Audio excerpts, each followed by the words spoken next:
Ah, the Super Bowl. A Sunday so dang popular that no one dares to try and release anything on that day, not even HBO. Let's take a look at how much cash the Super Bowl brings in.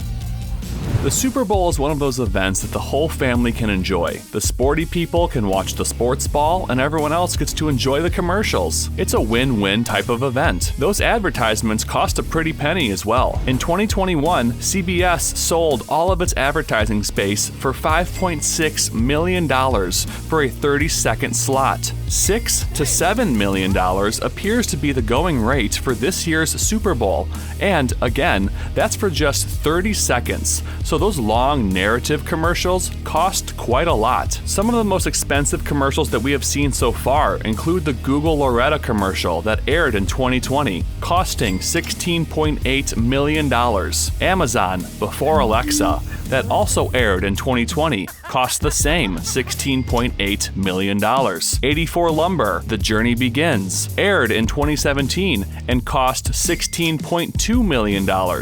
Basically, once your commercial hits the minute-and-a-half mark, you have easily hit over $10 million. That gives us a good idea how much these massive corporations spend to entertain the ones who don't care about the game. But what about the people who actually attend the big game?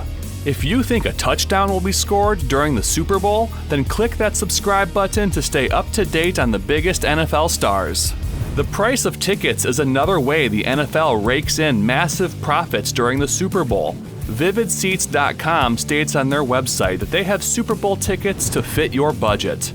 That laughable statement is only true if your starting budget is $3,863 for seats in outer space. Anything in the lower bowl of the stadium is going to cost anywhere from $5,135 to $22,892. If you really want to watch the game in style, you can drop $418,812 for one suite ticket. Almost $500,000 for a single ticket. Believe it or not, ticket prices are actually down a little bit from last year. In 2022, the average ticket price went for $9,500, while this year the average is $8,761 according to Ticketmaster. The average for this year could change as prices tend to increase the closer we get to the actual game, but it doesn't seem like your average Joe is going to up and decide to go on a whim. State Farm Stadium in Glendale, Arizona seats approximately 63,400 people. Let's multiply that by our average ticket price, and ticket sales alone will bring in $555,447,400. Over $500 million, baby! If you think that is outrageous, wait until you hear about what it costs to do virtually anything while inside the stadium. Do you think the players see any cut of those ticket sales? I'll fill you in a bit. It's pretty much a given that whenever you attend a special event, you are going to be paying more for food and alcohol than you would anywhere else. It varies from stadium to stadium and from event to event, but how much would the traditional beer and hot dog go for at this year's Super Bowl? Well, you can expect to cough up $30.25 for the American combo. Break it down individually, and a Bud Light will cost you $17.50, while the estimated price of the hot dog will be $12.75. If all 63,400 people purchased just one beer and one hot dog, then State Farm Stadium will bring in $1,917,850 in food and alcohol sales. Again, that is just for one beer and one hot dog. That does not include a pretzel, a tall frozen margarita, personal pizza, roasted almonds, the list goes on.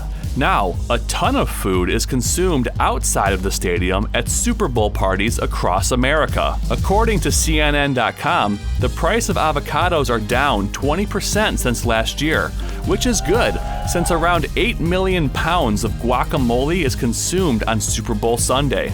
Other fun food facts are that more than 14,500 chips and 4,000 tons of popcorn will be consumed. The average person will spend $79 on a Super Bowl party.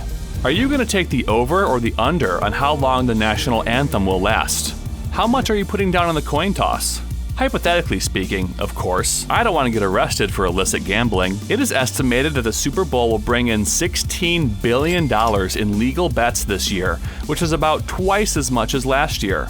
Legal gambling has spread throughout the United States, and analysts say that only about $1 billion of the aforementioned $16 billion will be made through casinos or other companies, such as FanDuel or DraftKings.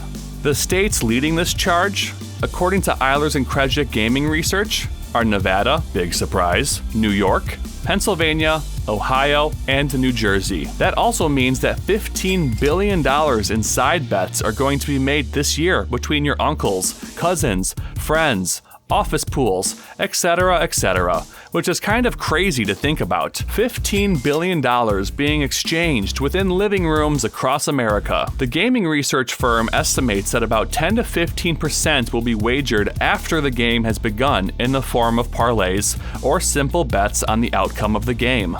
Some people don't have that kind of spare change to toss around on silly sports bets, but other people, like the players themselves, have a good financial cushion for some fun gambling.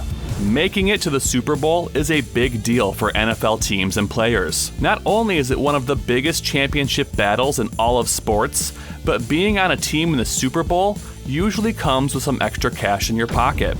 According to BetMGM.com, the players who win the Super Bowl will make $157,000, and the losing players will still walk away with $82,000 more than they had at the start of the matchup. But that's not all.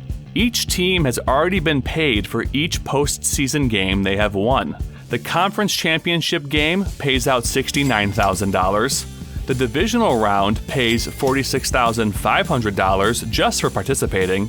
And the wild card also pays out $46,500. The team that was awarded the first round bye also sees $41,500. That's a lot of paying out just for making it into the postseason. Obviously, most of these players are looking for glory and not a paycheck, but the extra cash sure doesn't hurt. There is also a collective bargaining agreement within the NFL that plans out future deals regarding the big game. According to the current CBA, the biggest payday comes during the 2030 Super Bowl, when the winning team will make $228,000. But what about that massive piece of jewelry that the entire winning organization gets? I think it's a bracelet? No. Definitely a necklace. The Super Bowl ring is a piece of art that honestly looks like it weighs 10 pounds. They are always humongous and dazzling to look at. The value of the rings varies greatly. The price of a ring will also differ depending on who is the original owner of said ring. Who do you think will be the victor in State Farm Stadium? What's your favorite Super Bowl party dish? Let us know in the comments, and thank you for watching.